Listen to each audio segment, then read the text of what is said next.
Bonjour à tous, ici Christophe Vincent pour un nouveau tutoriel.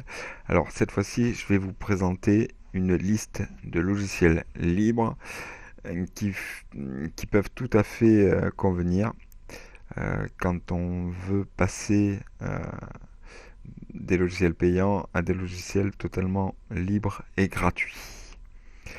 Euh, alors le premier logiciel que je vous conseillerais, c'est pour la messagerie. C'est Thunderbird. Thunderbird est un logiciel de messagerie assez proche de, de Outlook en termes de fonctionnalité. Il, est, il dispose d'un carnet d'adresses. On peut utiliser aussi une fonction de chat. Il y a un calendrier. On peut le synchroniser avec pas mal de choses. Il y a des extensions qui existent. Je l'avais configuré une fois pour iCloud, puisque j'ai un iPhone. Euh, on peut écrire un groupe de personnes. Comme je vous ai dit, voilà, il y a un carnet d'adresses. On peut gérer tout un tas d'adresses. Hum,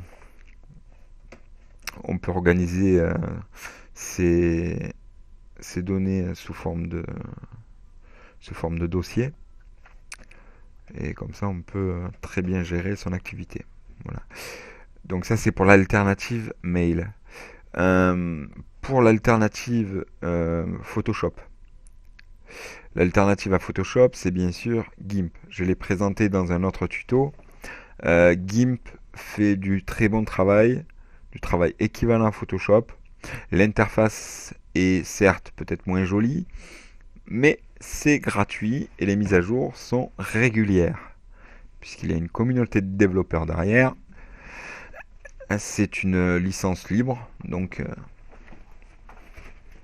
on peut faire pas mal de choses avec. Je sais que moi, la plupart des retouches photos que je fais, je les fais avec ça. Je crois que j'ai très rarement mis le nez dans Photoshop, mais une fois qu'on maîtrise GIMP, on peut faire des choses assez impressionnantes. Pardon. Donc, alors, on va passer à autre chose. Pour le dessin vectoriel. Alors, je sais plus comment s'appelle le logiciel édité par Adobe pour faire du dessin vectoriel. Ça va peut-être m'en revenir tout à l'heure. Bon, enfin, il existe une alternative qui s'appelle Inkscape. Donc, Inkscape, c'est un petit peu la même base que GIMP. C'est du logiciel libre, toujours libre et gratuit. Euh, Au niveau des outils, c'est un petit peu la même présentation, à part que tous les outils sont groupés. Son utilisation est un petit peu plus complexe, je trouve, que pour GIMP. Mais une fois qu'on l'a en main, je veux dire, on peut faire de très jolies choses. On peut faire de très belles choses. On peut faire. Moi, j'ai déjà fait des logos avec. Ça rend plutôt bien. Et il est, je le trouve déjà plus simple d'utilisation que l'outil de Adobe. Voilà. Donc ça, c'était alternative dessin vectoriel. Ensuite, concernant le navigateur, je ne vais pas vous parler de Chrome parce que Chrome ne fait pas partie du monde libre. Bien que ce soit un très bon navigateur, le navigateur de référence du monde libre, je pense que tout le monde sera d'accord, c'est Firefox. Il n'y a pas il n'y a pas 36 000 navigateurs, enfin il en existe pas mal quand même. Firefox reste une référence concernant les navigateurs euh, libres. Et puis en plus, le petit renard, je le trouve très sympathique. Euh, et puis il a les mêmes fonctions que Chrome. Et il a l'avantage d'être un petit peu plus léger. Et qui dit plus léger, dit plus rapide. D'ailleurs, ils en font leur pub.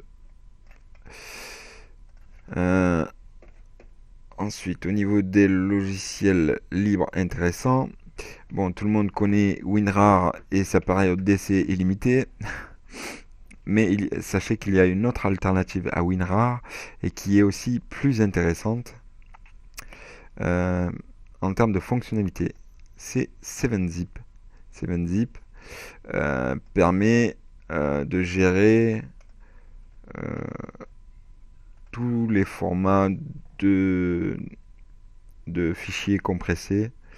Alors, je pourrais pas vous dire combien de formats il gère, mais il y en a. Voilà, la liste, elle est assez impressionnante. Il y a aussi tous les paramètres qu'on peut retrouver sur WinRAR, on les retrouve aussi sur WinZip, sur 7-Zip. C'est un outil très performant et très utile sur Windows. Puisqu'il permet même d'afficher et de décompresser ce qui peut être contenu dans des fichiers ISO. Ensuite, des outils intéressants, Inkscape, j'en ai parlé. Il y en a un autre,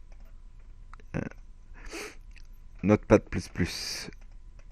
C'est un logiciel libre. Oui, c'est un logiciel libre, ouais, je me suis pas planté. Et très intéressant, surtout quand on fait euh, du développement, mais pas que. Par exemple, là, j'ai une liste de sous-titres. Et ben, ça aide pour faire un compteur. Mais pour le développement, c'est intéressant puisqu'à partir du moment où on lui indique de quel code il s'agit, il va appliquer une couleur sur chaque ligne, chaque élément, etc. Je vous donne un exemple. Je le fais un peu à l'arrache. Aide, je ferme la balise. Aide.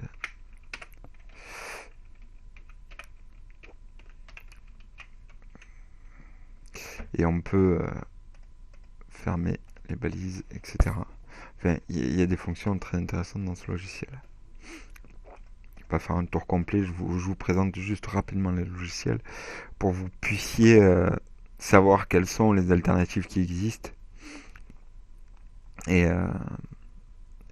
rien qu'à partir de ça, vous pouvez les chercher et les télécharger. Voilà une très bonne alternative aussi à un logiciel payant qui est pas donné aussi, c'est Foxit Reader, qui est l'alternative à Adobe Reader. Enfin, Adobe Reader. Il est gratuit aussi et en plus il a l'avantage non négligeable d'être plus léger qu'Adobe Reader.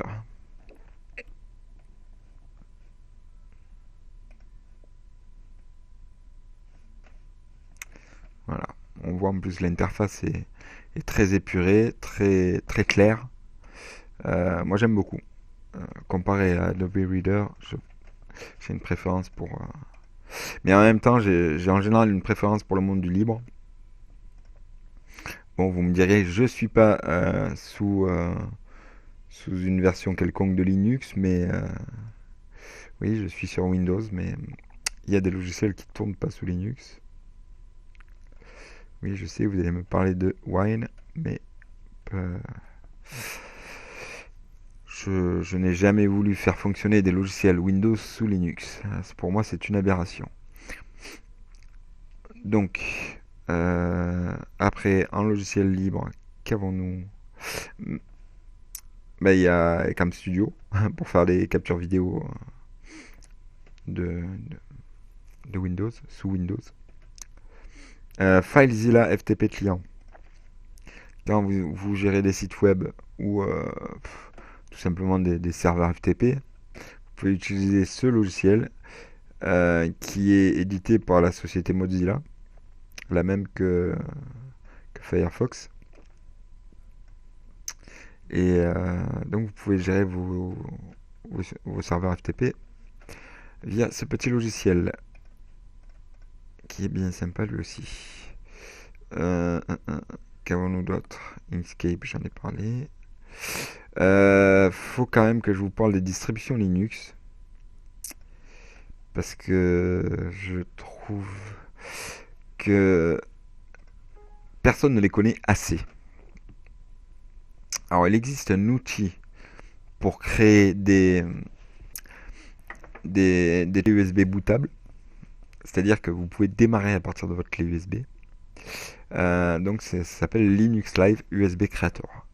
Vous pouvez choisir votre clé ou votre disque dur, puisqu'on peut le faire aussi sur un disque dur externe. Je vais faire une simulation. Donc, on choisit la source, ISO, CD ou télécharger.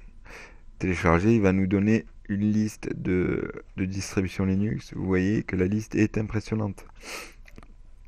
Et euh, elles sont classées par catégorie.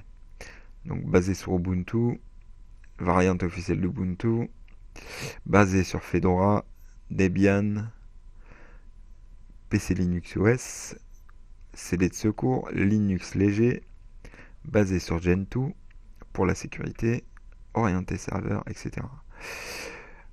Donc selon ce que vous faites avec votre ordinateur, il peut être très intéressant d'opter pour une distribution Linux.